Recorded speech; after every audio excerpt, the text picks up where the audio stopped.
pinanindigan na ni Panelo, mga kababayan, yung kanyang paninira sa gobyerno na kung saan talagang lantaran na po niya, mga kababayan, na sinasabi na yung daw pong pardon na iginawad ng Marcos administration dito daw po kay Jed Mabilog, mga kababayan, pabuya daw po dahil sa paninira sa pagkatao ni dating Pangulong Duterte. Kahapon binasa lang natin yan, mga kababayan, sa isa pong article, pero ngayon, mga kababayan, maliwanag pa sa sikat ng araw na talagang nanggagaling nga mismo yung paninira laban po sa ating gobyerno dito mismo kay Panelo, mga kababayan. So pakinggan natin etong nakita po nating balita galing po sa Net25. Ikini-credit po natin sa kanila yan. Kanila po yan, hindi po yan atin.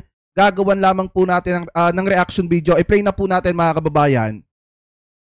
Lumabas na rin po yung executive clemency po ni former Iloilo Mayor Jed Mabilog.